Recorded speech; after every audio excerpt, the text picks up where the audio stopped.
Hello and welcome. We're first going to talk about C in general, give you a little overview of it. I'm going to tell you how the C programming language is very efficient. It's also portable. You can write it across multiple platforms. It has a lot of power and flexibility, and it's programmer oriented. I also provide you a short history of C just to give some context. We'll follow that up by describing some of the common language features of C. C is an imperative language. This is the most modern type of language. It's organized around functions. It has a module design. It's a structured programming language. And you can also have top-down planning when you're writing your code. The advantages of using C we'll focus on.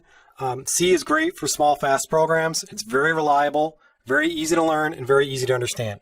If you were to take a C program from a fellow peer or fellow developer, you would be able to follow it pretty quickly. We're going to use a modern cross-platform integrated development environment, which is Microsoft Visual Studio Code. You can use this on multiple platforms from Mac to Linux to Windows. And we're going to be doing all of our developing using this IDE. We're going to edit code. We're going to also use the IDE to debug our code, which is very important. And so this will be presented as one of the concepts. I'll kind of walk you through the environment and show you how to use the tool. We're first going to start off with basic C concepts. I'm going to describe to you what a C program looks like and give you an example. I'm going to show you the structure of a basic C program. We'll talk about how you can provide comments in your code and also basic output using the printf function. We'll go through a hello world example and also have you write your first program in C. We'll follow that up with talking about makefiles. We won't go into a lot of details about makefiles, but I want to touch on it to help you understand how you can use this tool to build and compile your code. We're going to talk about the most basic programming concept there is, which is creating and using variables. Variables is the idea of associating memory, data in memory for your program with a name. And you're going to create many variables and many different statements in your code. We'll talk about data types, which includes the int, float, double, and char data types. And then later in the class, we'll talk about more advanced data types like enums and then providing your own data types by using a typedef keyword. I'll provide information on basic operators. These are things like doing addition or subtraction, math operators. It also includes logical operators like and or. This would be in kind of like decision statements. We'll talk about how you can assign data to a variable using an assignment operator. Making decisions in your code, a very important programming concept. We'll touch on this. These are called conditional statements. These are keywords like if and switch. We'll provide examples and go through the various constructs of this. Follow that up with talking about repeating code, mainly looping. The big looping constructs in C are for while and do while. They're all the same, they're just a little different syntax. We're going to talk about how you can store data and categorize data to different using arrays. So we'll discuss how you can define initialize arrays and then multi-dimensional arrays, which is kind of like a matrix, spreadsheet type of concept. Functions. Functions are one of the biggest, most important concepts related to the C programming language. Everything should be used and organized around a function. This is referred to as module type programming. You're going to learn how to declare a function, how to use it, how to pass data to it, how to return data from it. We'll also talk about more advanced concepts like call by value and call by reference. Debugging. Debugging is a vital concept and essential for all programmers. It's this idea of finding and fixing your errors. We're going to discuss the call stack, which can show you if your program crashes, where it crashed. Very important concept. I'll provide you with common mistakes that many C programmers make, so that if you do see these mistakes, you'll understand how to fix them. And then the compiler. The compiler will check your code to make sure it's syntactically correct. And if it's not, it will give you error messages or warnings. You need to understand what the compiler is telling you. So we'll talk about the compiler messages and how to understand them. We're going to discuss structs. You're going to learn all about structs, which is similar in arrays in that it stores data. It's a data structure. We're going to discuss how you can initialize structs, how there's this concept of nested structures. For those of you that are familiar with objects, it can be kind of relatable to that, but is not as robust. Character strings, which is essentially a string, In C, alphanumeric characters inside double quotes. This is one of the basic data types, but it's thought of as an array in C. It's a little different concept. We're going to go through that. We're going to talk about some of the operations you can perform on strings and so forth. Pointers. Pointers are probably going to be our most important concept in this entire course. So we're going to spend a lot of time on it. Pointers is this concept in C where you have to manage your own memory. It may be a non-familiar concept to you if you programmed in other languages because this is usually done for you. Specifically, if you program Java or C#, you don't have to worry about pointers. In C, you have to worry about managing your own memory. So pointers are a big deal. I'm going to tell you how you can define and use pointers, how you can use them with functions and arrays, how you can call different standard library calls to create memory, and also how you can dereference pointers.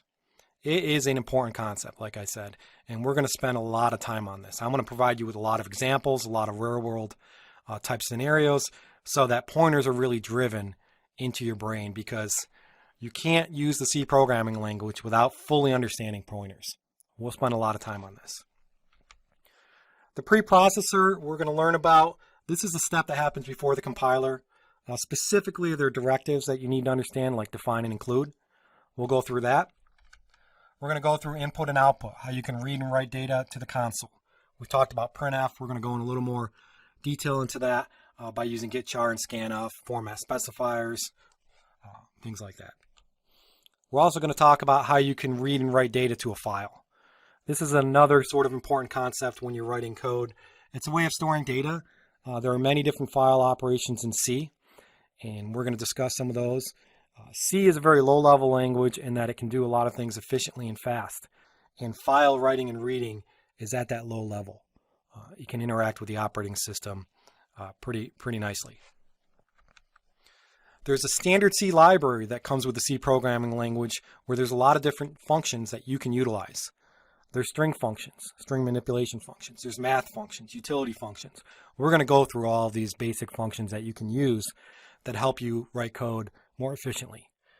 Just like different libraries in other languages, C is going to provide you with some of the basics. Again, in order to write and read from files, manipulating strings, if you want to get cosine and tangent for math functions, that's all provided for you by the language. We're going to learn about that. And those are the main topics that we're going to cover, beginning topics.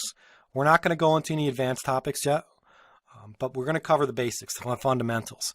So at the end of this course, you should be able to write beginner C programs, understand the fundamental aspects of the C language, know how to provide input and output, do file and I/O, drill down the concept of pointers, etc.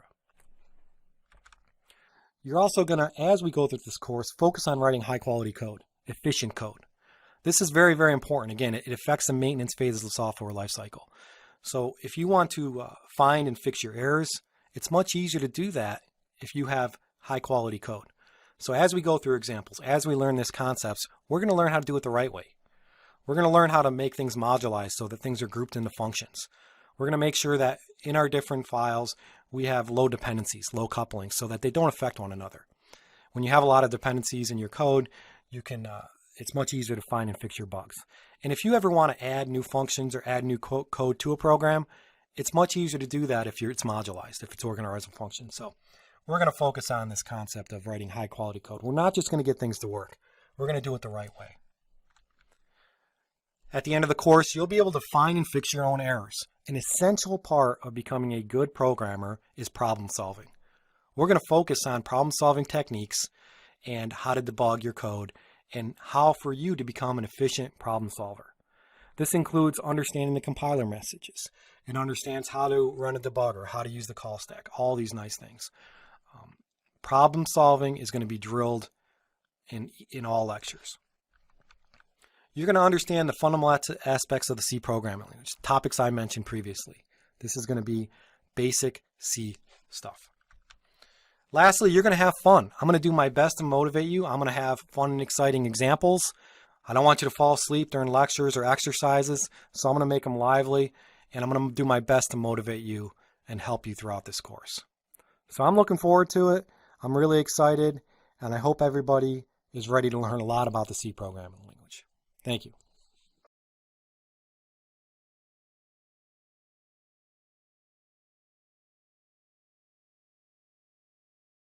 Hello and welcome back.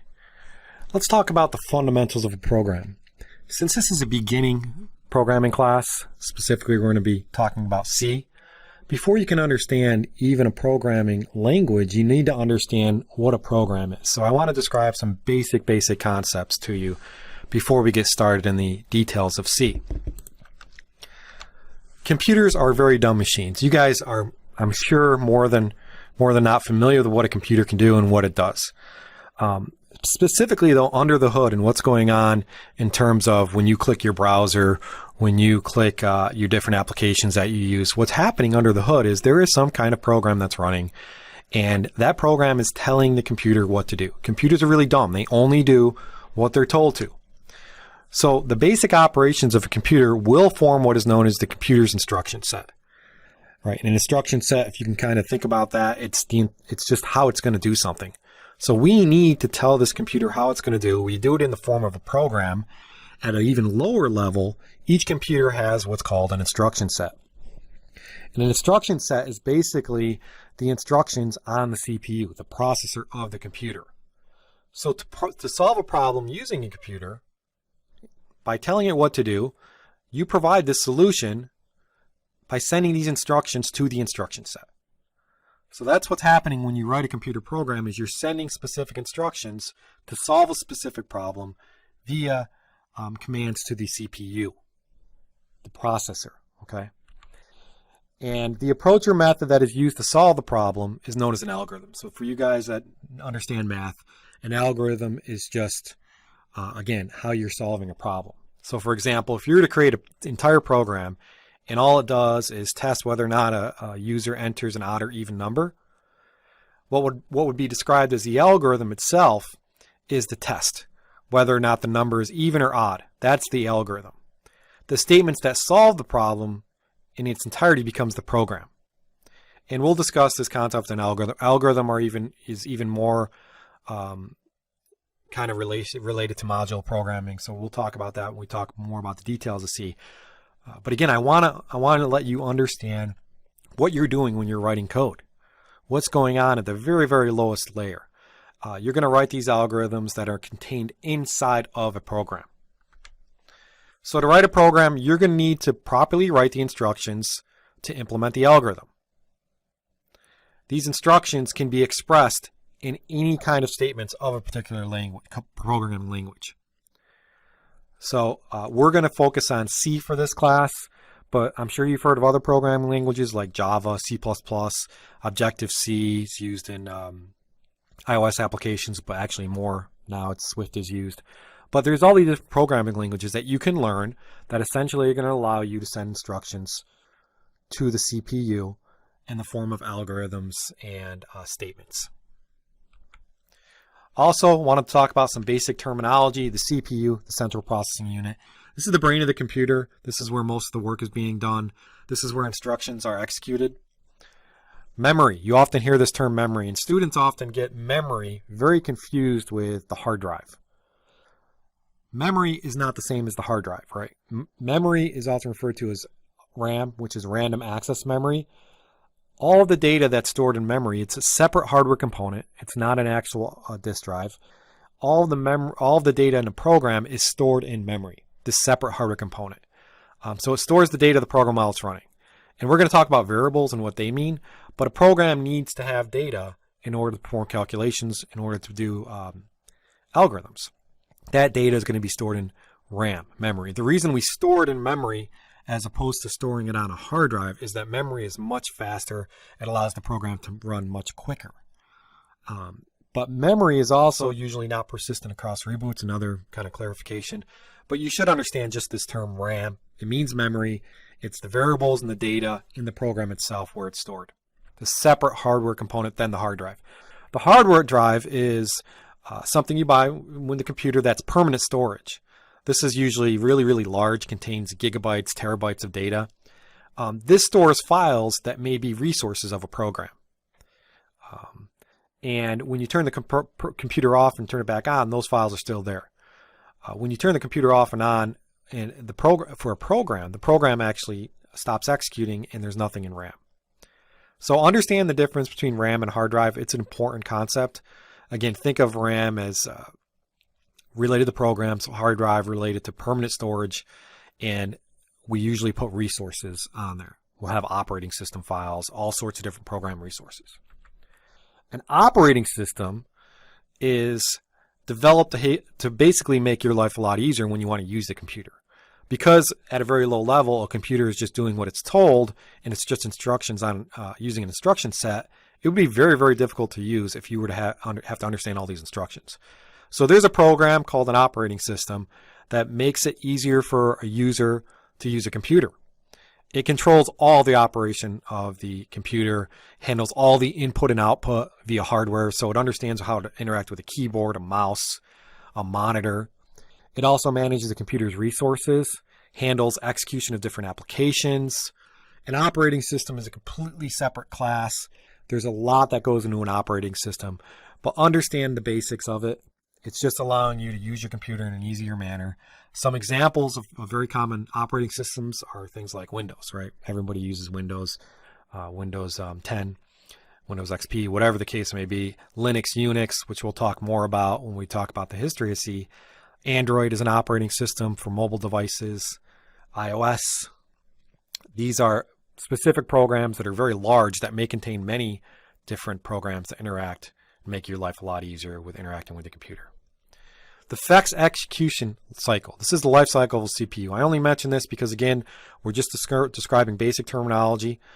This is how, when you send instructions to a computer, the CPU, what's actually happening is you're fetching the instructions from memory because that's the program, and then you're going to execute that on the CPU.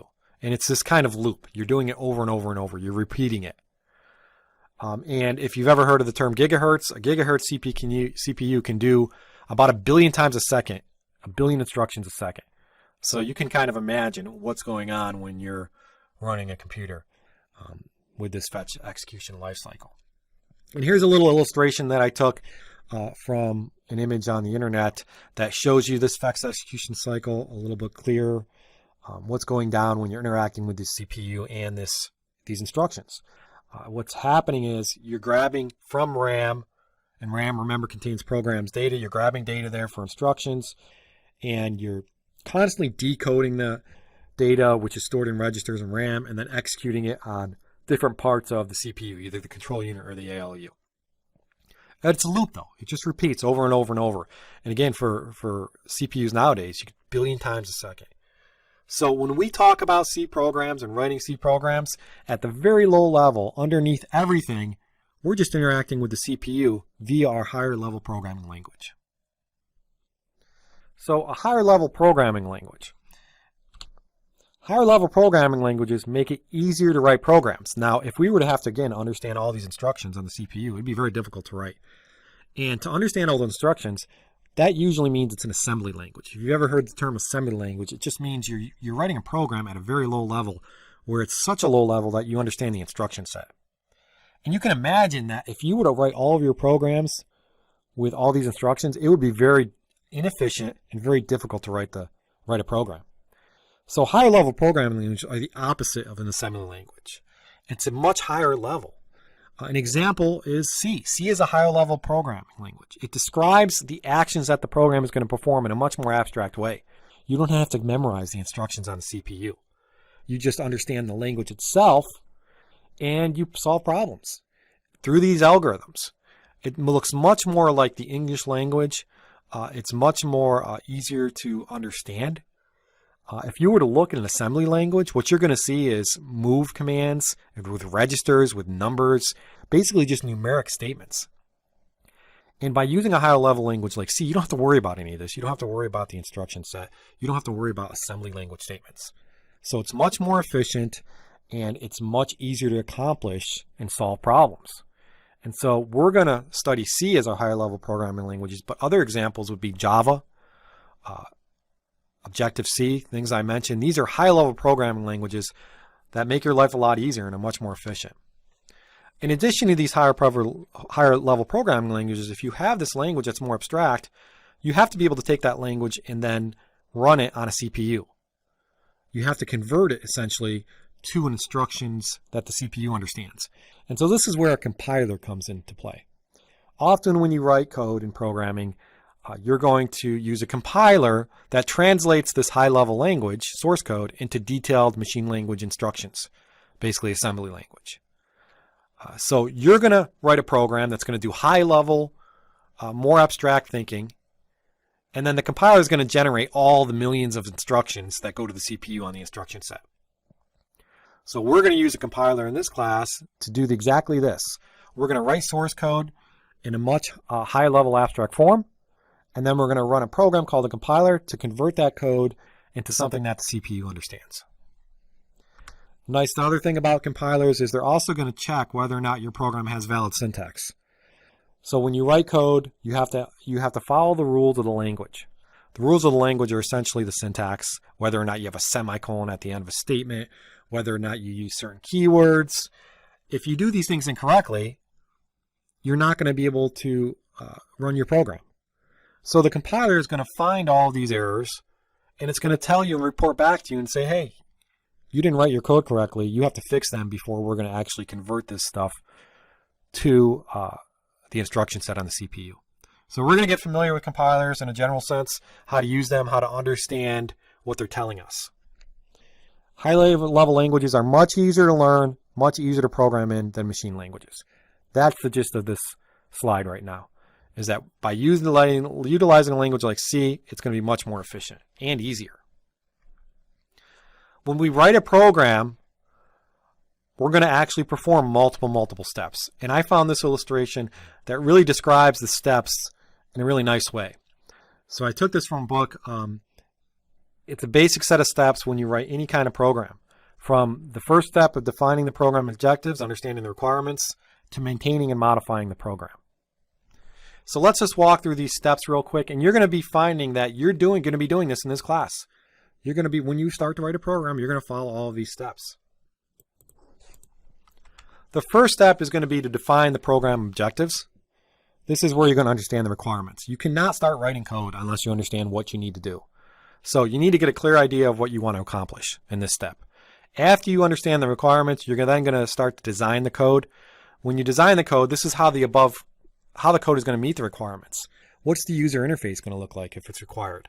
How are you going to organize your program? Are you going to create different functions and try to create different algorithms and so forth?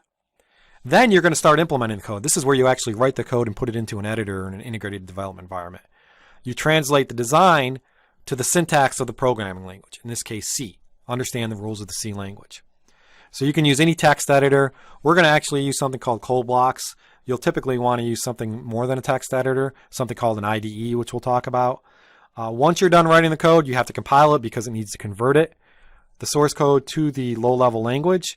We talked about this already, so this is a pretty basic step. And then you run the program. Running the program is executing it, is using it. And then that's going to be the fifth step.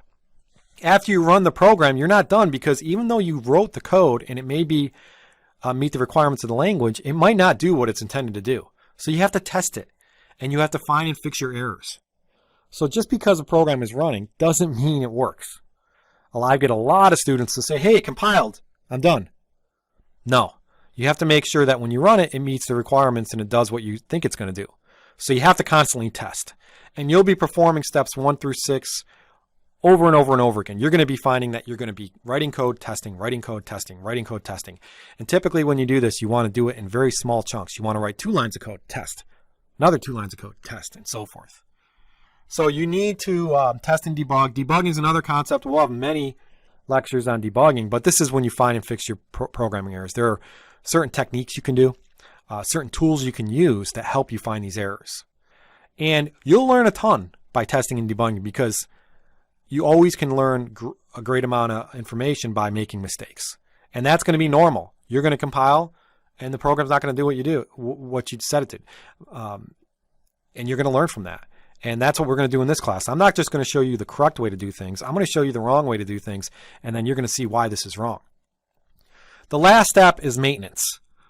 This is when the programs are released and then used by many people, but still may have bugs. So for example, when Windows 10 is released, you'll notice that it still has bugs or still crashes. And so you're constantly getting updates. And when you get those updates, that's called maintaining the program. So just because you're done writing the code and releasing it to the public, it doesn't mean you're done maintaining it. Maintenance is often the most expensive phase, the most expensive step, because when you release a program, it could be out there for 5 or 10 years. You're going to have to fix these bugs so that your customers are happy. You may also want to add new features to keep it up to date in the market. So maintenance is really important as well. Maintenance happens after you release the product to the customer. So for all these steps, you may jump around, execute steps in different order, depending on what programming methodology. That's a whole other lecture as well. You're not always going to necessarily do these steps in a kind of waterfall approach where you start at the beginning and end at the last step. You may be designing and then going back and doing your testing and then going back and redesigning and so forth. So you're going to be jumping around, all depending on what's the most practical. And then as you're coding, I mentioned this earlier, but this is another very, very important concept. You always want to work in small steps, divide and conquer, and you want to constantly test. You do not want to write 100 lines of code and then say, oh, I'm done, let me go test, right? Because now, if it doesn't work, there could be an error in any 100 lines of code. It's going to be much harder to solve that problem. But if you write code in little chunks, 5 lines of code, test it, then write another 5 lines of code, test it. It's going to be much easier to find and fix your errors. So let's focus on divide and conquer when we write our code in this class. So I hope this helped. Again, this is just some basics. I wanted to provide some basic terminology. A lot of you may already know a lot of this information. But when you're learning a programming language, you have to understand these basics. Thank you. Hello and welcome. Let's talk about the C programming language. We can finally start learning a little bit about C. I want to provide a overview and give you a little idea of how C came about. So C is a general purpose imperative programming language. It supports structured programming. Now we talked about higher level languages and we described how C is a higher level programming language. This just means that it's easier and more efficient to use than writing an assembly language, understanding instruction sets.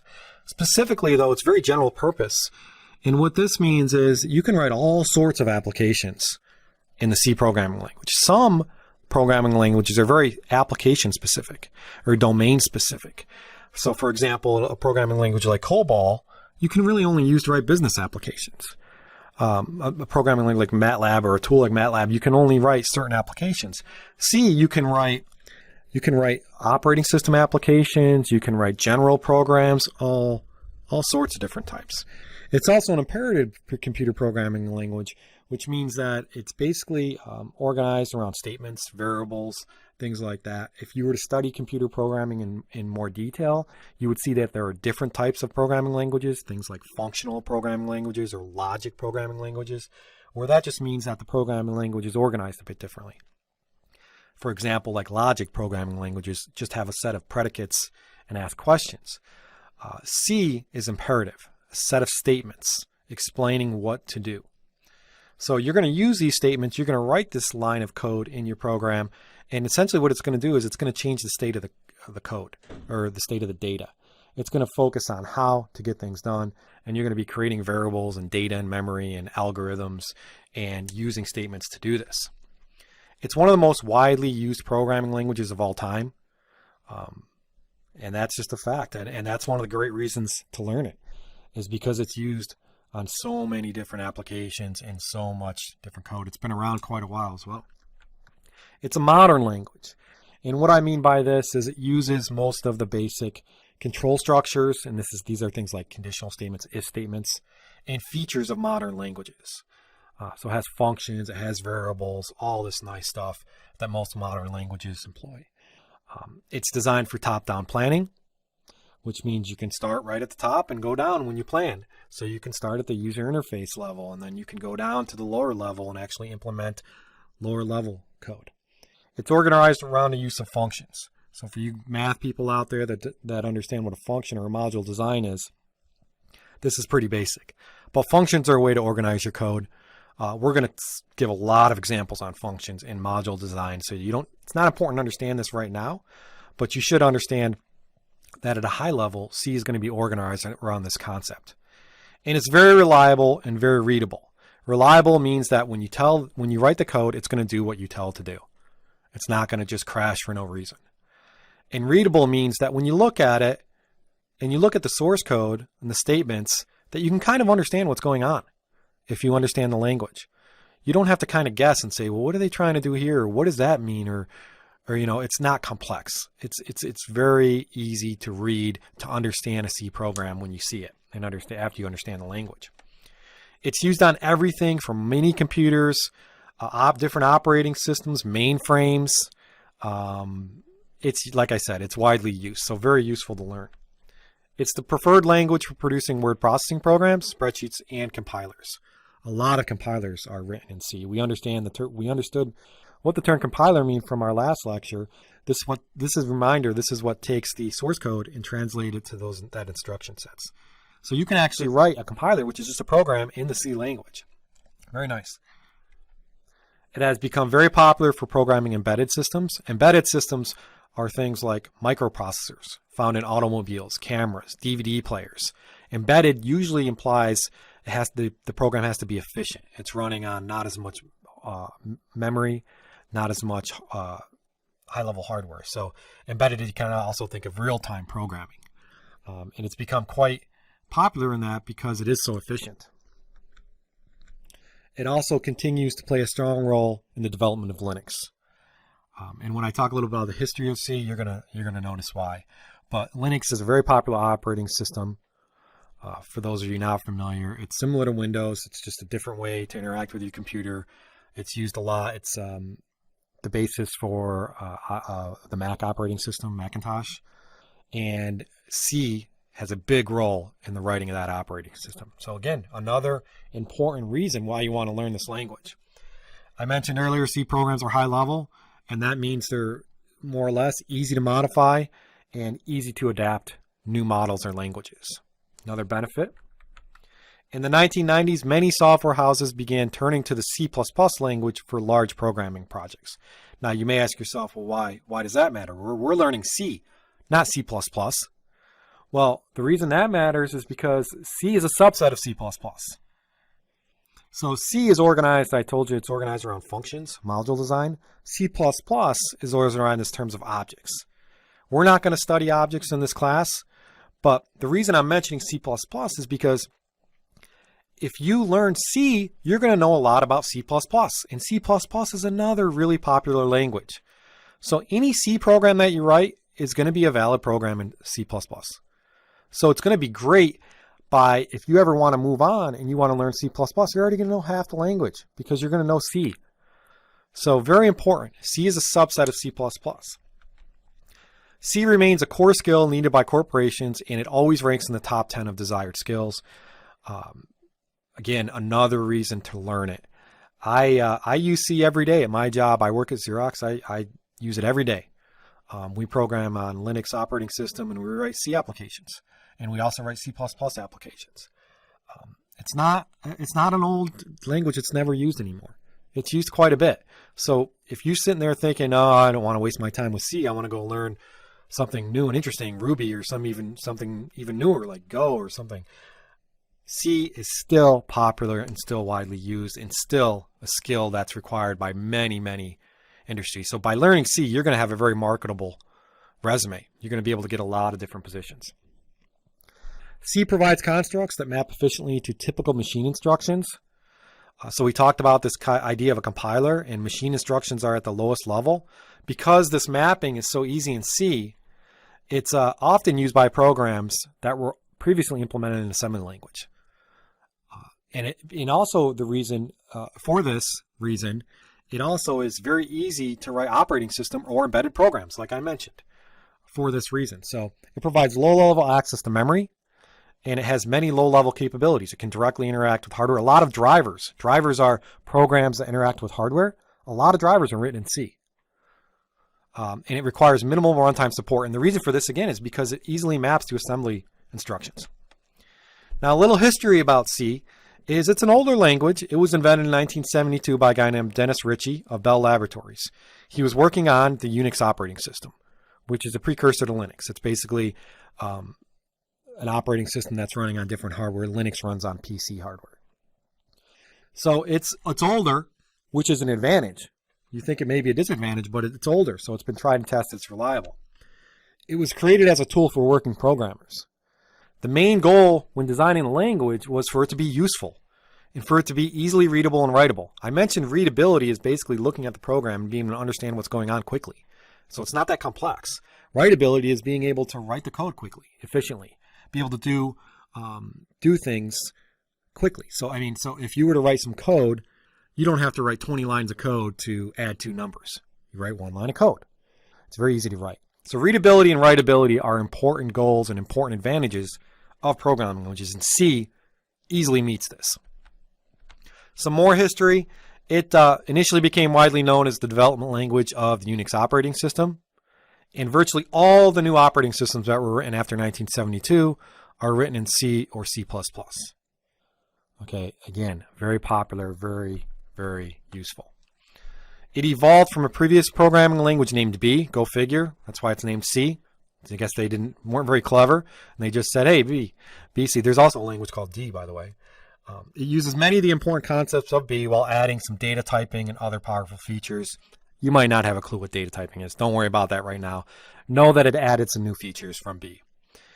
Mainly B had this issue of typeless, meaning data didn't have types. And C improved upon that. It's also available for most computers. So this is an advantage, meaning that if you want to write a C program, you can write it on most operating systems. You can write it in Windows. You can write it on a Mac. You can write it on a Linux operating system. And it's also hardware independent, another important factor when writing code.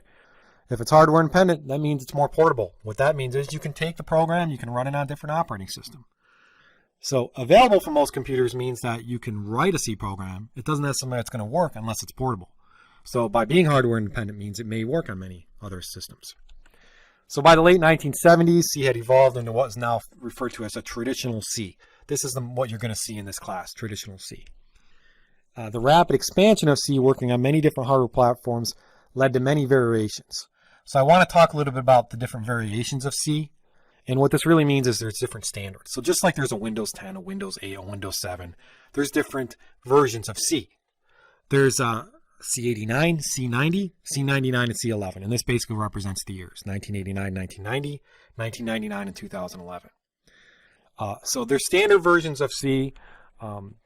A program written only in standard C and without any hardware-dependent assumptions will run correctly on any platform with a standard C compiler. It's always important to have standards. So what we're really just saying here is there used to be many different variations of C, and we started to standardize it in 1989. And by standardizing, we can now run it basically anywhere. We don't have, oh, hey, Microsoft is going to release their version of C. Google's going to release their version of C. We don't have that problem anymore. We standardized it.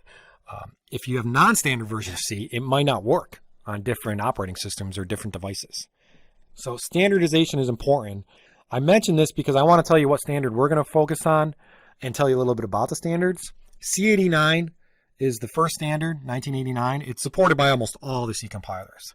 Most of the code you see out there today written in C is based on C89. It has the basic constructs. And so each standard may have new features of the language and so forth. That's another reason that it's important. But C89, since it's the oldest, it's the most widely used. C99 was a little revision where it expanded on some of the functionality of C, some of the capabilities. It hasn't been widely adopted, and not all the compilers support it. But we'll be focusing on mainly C99. So the current standard is commonly referred to as C11, 2011. Not used as much, but it does have a lot of cool features, a lot of awesome different things. We'll talk about all 3 standards, but we'll focus on C99. And just describe a little, the C11 compiler may not implement all the language features mandated by the standard. That happens sometimes. But we'll base our examples and concepts off of C, all 3 standards, focus on newer concepts in C11, but mainly C99, which is the basic concepts. So I mentioned this before, but again, I want to reiterate. For all the reasons I mentioned so far, this is why C is so important. This is why it's important to learn, and this is why it's popular. And the reason for this is because people like it. It's easily to write, easily to read.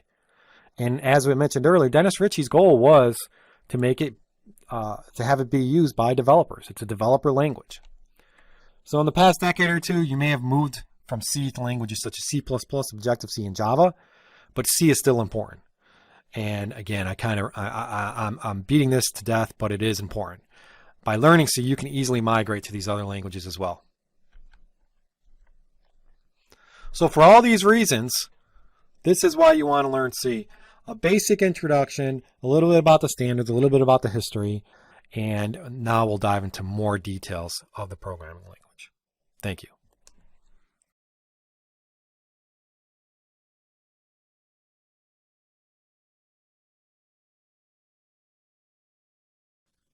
Hello and welcome back.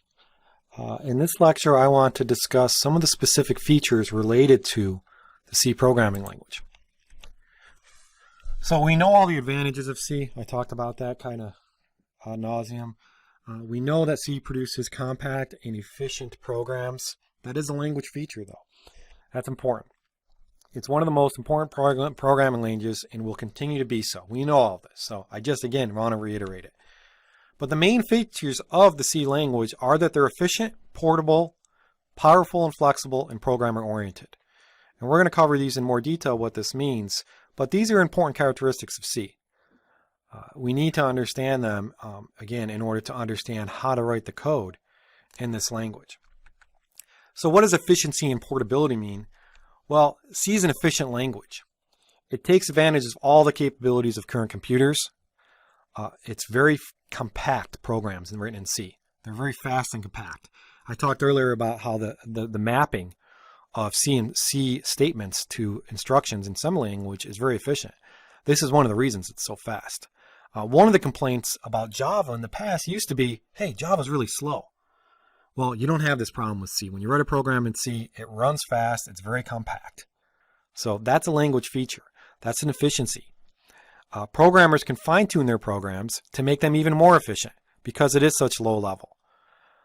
They can use more efficient use of memory. You can't do things like this in Java. Java has its own garbage collector, and you can't manipulate the memory to be more efficient. So C is an efficient language. And it's a portable language.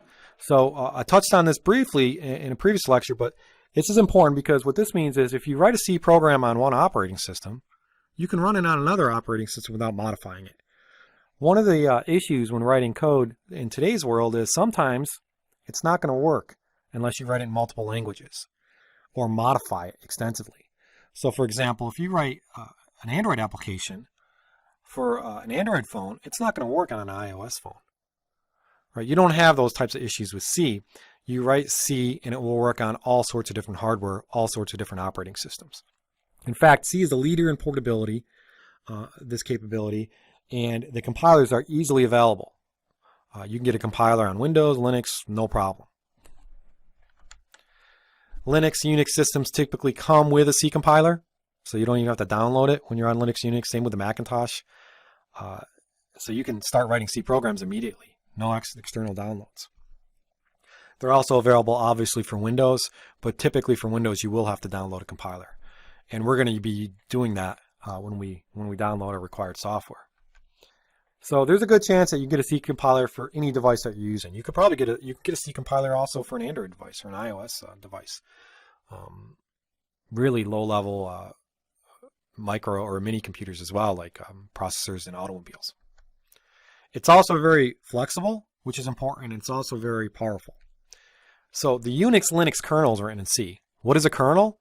Well, we know Unix and Linux is an operating system. We know an operating system will help you more efficiently use a computer, and it controls a lot of the aspects of interacting with hardware and so forth. The kernel is the brain of the operating system. So just like a CPU is the brain of a computer, a kernel is where really all the brain and knowledge of the operating system goes. So it typically contains interfaces of the hardware in the kernel. It manages memory. It does all sorts of different things. And that is all written in C. So that can tell you the powerful aspect of the language. If the kernel of an operating system is written in that language is powerful. So many compilers and interpreters for other languages are built on C or have been written in C. So if that doesn't tell you the powerful nature of the language, I don't know what will. But Fortran, Perl, Python, any compilers that are written in those type of languages are written in C. So C programs have been used for solving physics and engineering problems and even for animating special effects for movies. Widely used for many different things. Flexibility is also important, especially when you're a developer and you're writing this code. You want to be able to do things in different ways. You want to be able to solve a problem in many ways. More flexibility, typically, the better. However, there is a trade-off between flexibility and performance. So you want to so sometimes it's catchy when you're designing a language. But C was designed to be flexible and is very flexible. So you can do just about everything you want in a C program. You can write all different application types, and you can also manage memory and do different things that many other languages restrict you on.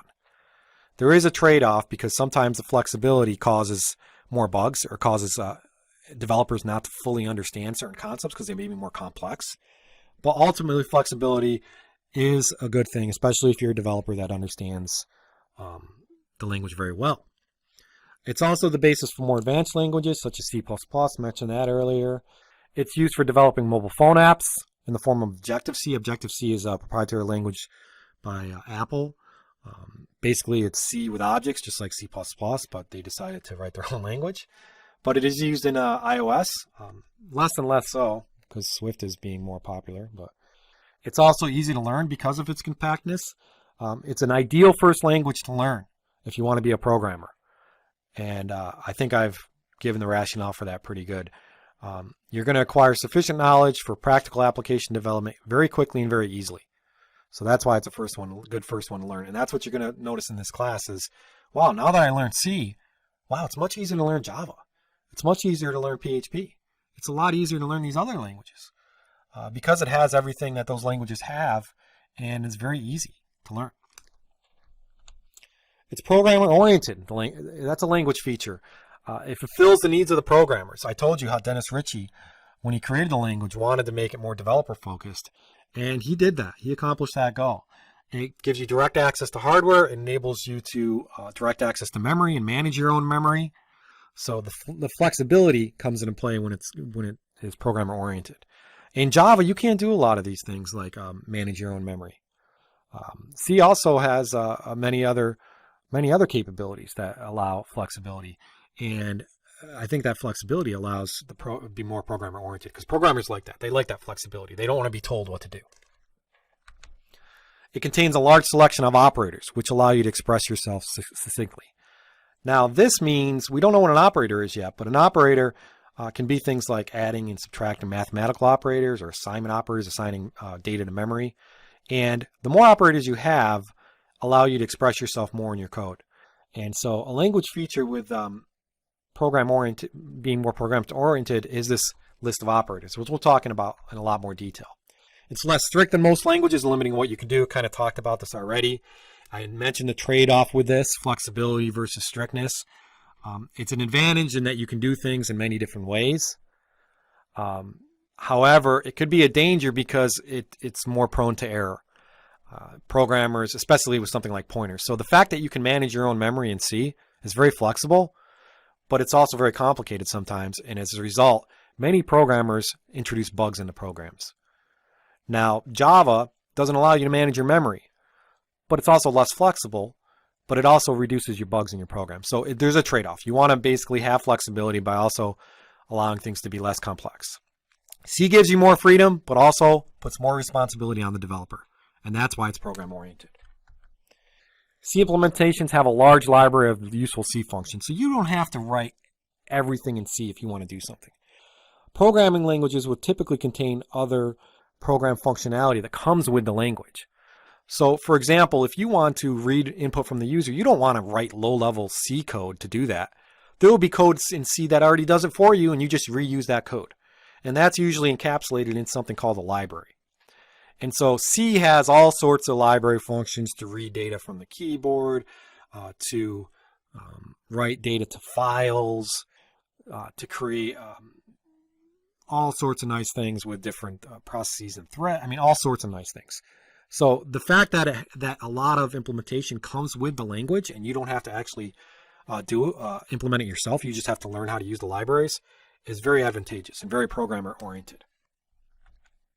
Some other features of C provides low-level features that are generally provided by the lower-level languages. We talked about this. But again, the best example of this is memory management, direct access to memory. Programs can be manipulated using bits. Wow, if that's not low level, I don't know what is. It is the ability to manage memory representation at a bit level. Bits and bytes are how we actually store data on computers. Provides a wide variety of bit manipulation operators. Again, something in the language that we'll talk about in more detail. Pointers play a big role in C. This is a concept that you may have heard of before, you may not have heard of, but it's related to memory management. We're going to have many lectures on pointers. But it is a very, very important feature of C that you should be familiar with at the very high level. C, manage memory. C, pointers. Often when you think of the C programming language, first thing you think of is pointers. And all this is direct access to memory. So just to summarize, this is a nice illustration, again, I found on the web that I'd like to provide you with. The core features of the C language: fast and efficient, portable, a lot of nice libraries where you can reuse code and you don't have to do things on your own. Modularity, talked about earlier, but this is the idea of organizing your code around functions. Easy to extend, and then all of these powerful operators that allow you to do things.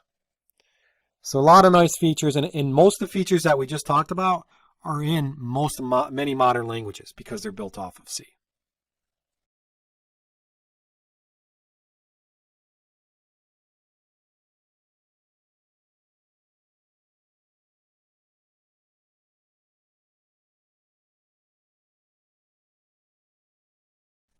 Hello and welcome back. In this lecture, I'd like to talk about what goes into creating a C program. So there are 4 fundamental tasks in the creation of any C program. And what these tasks are include editing, compiling, linking, and executing. We talked about the different steps that you'll employ when you write a C program in terms of you're going to understand requirements, you're going to design your code, you're then going to write your code, you're then going to test and debug it and so forth, and then maintain it. This is what I'm talking about here is what you actually need to do after when you start to write a program. We kind of talked about editing, compiling, but linking and executing are also important. And what I want to talk about here is the details of this.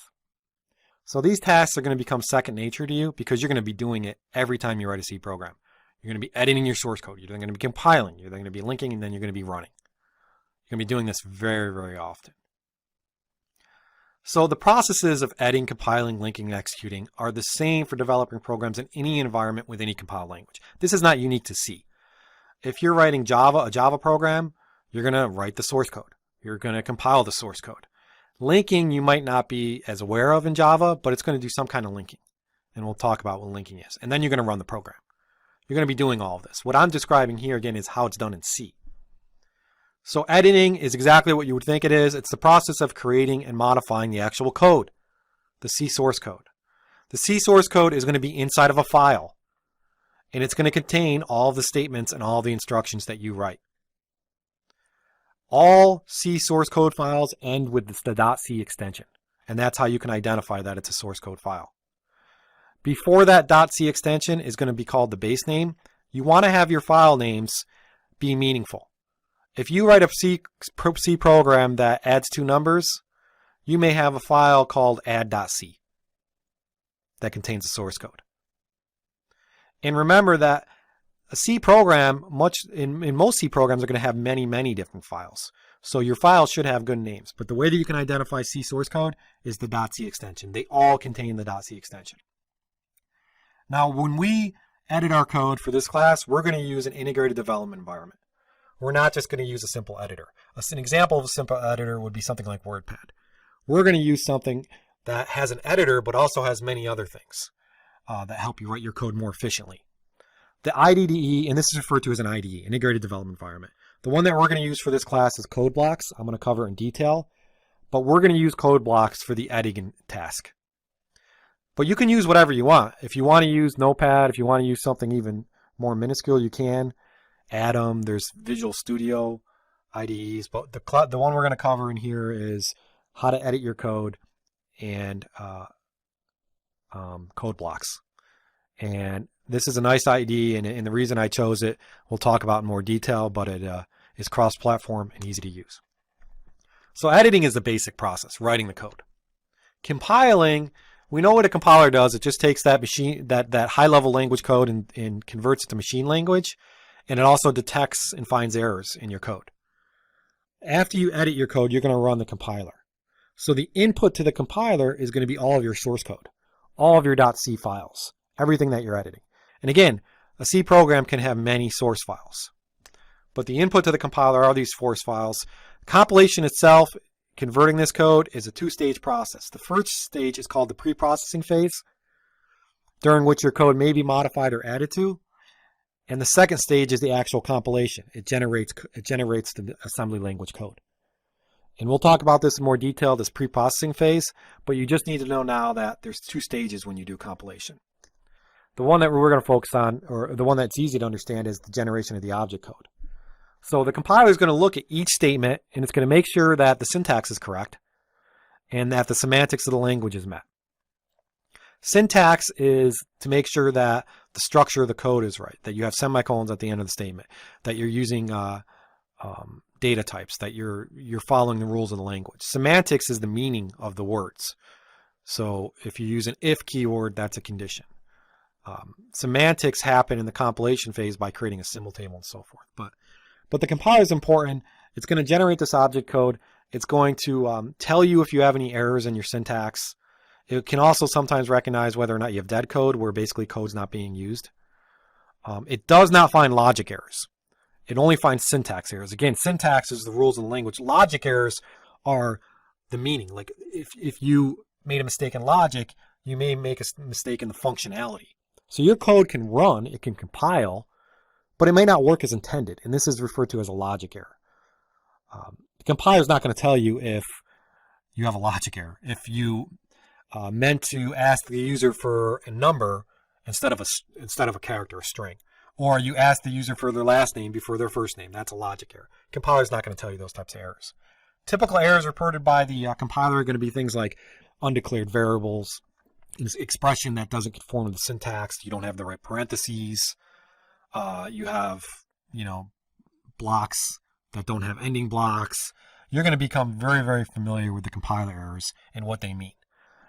Hopefully, after you've learned the C language and you run the compiler, you're going to see an error and you're going to be able to fix it immediately.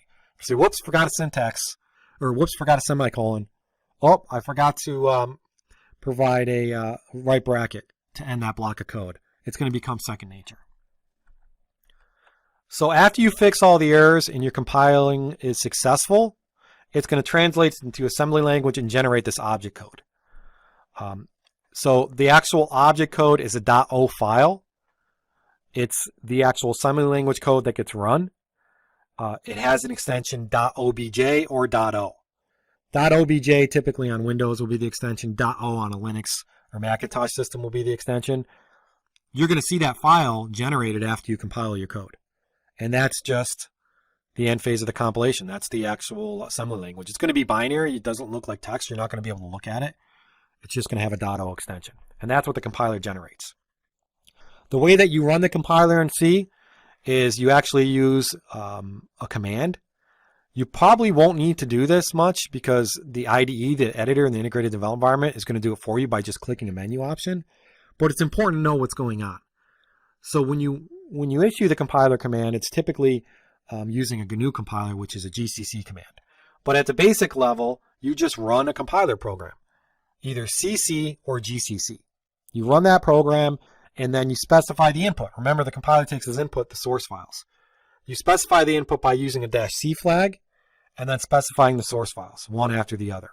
So examples here are cc-c myprog.c, or if you're using the GNU compiler, which is a popular one, gcc-c. And if you omit the C flag, your program will automatically be linked as well, which is the next step.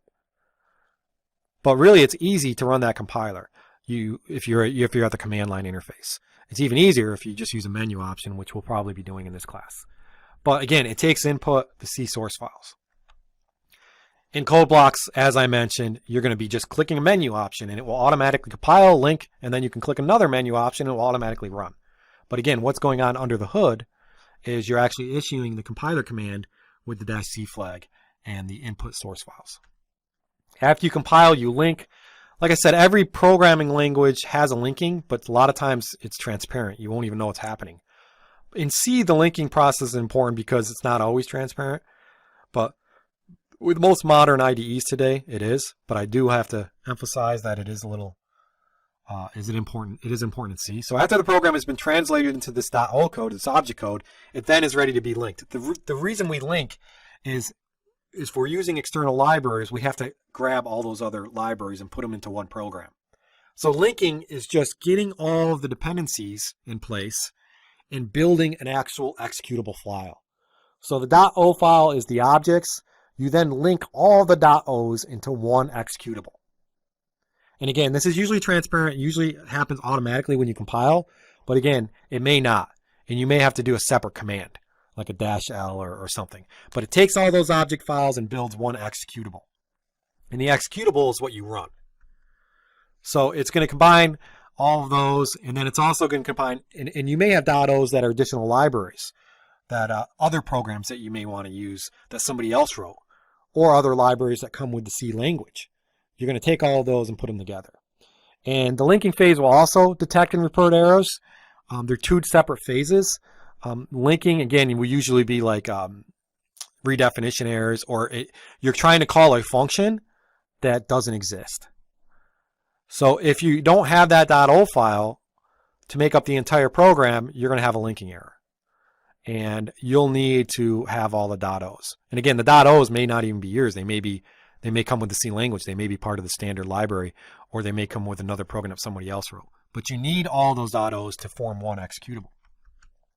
So program libraries support and extend the C language by providing routines to carry out operations that are not part of the language. Input and output libraries are example. Mathematical libraries, string manipulation libraries. This is just the same thing. If you're familiar with the Java program, it's the same thing as the Java API. It's the same thing as packages. It's this concept of, I want to write data to a file. I don't want to implement it myself. I'm going to use an existing library that comes with the language. It's still written in C, but it's not part, it's just C comes with that. So there's all sorts of different libraries that we're going to learn about and use. This happens part of the linking phase.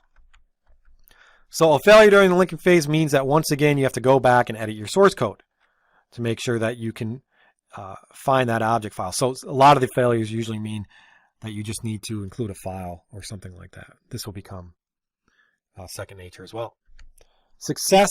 If you're done compiling successfully and you're done linking successfully, that will produce an executable file.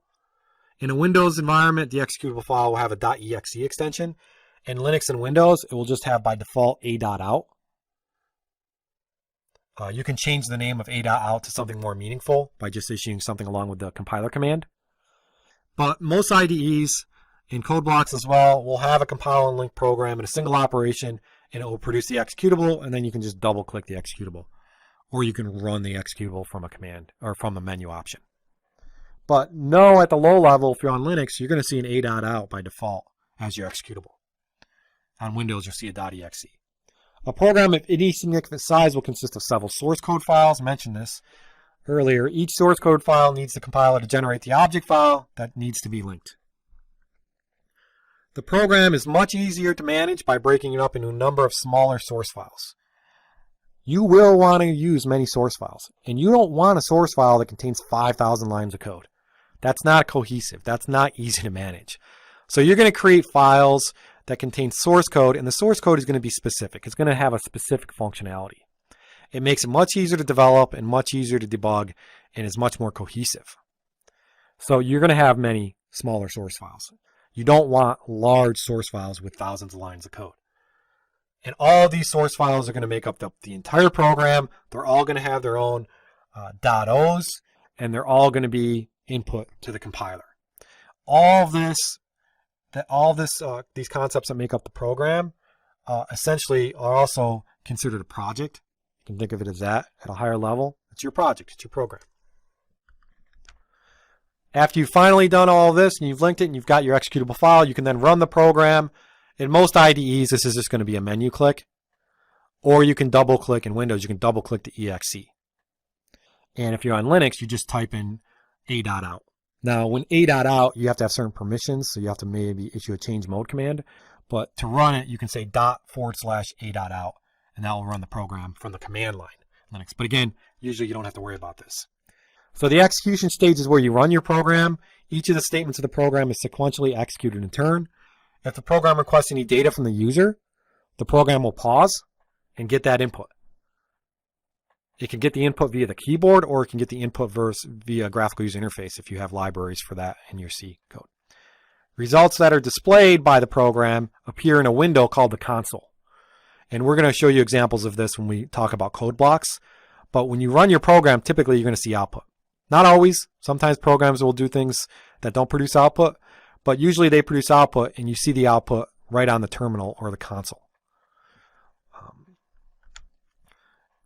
The execution stage also generates a wide variety of error conditions.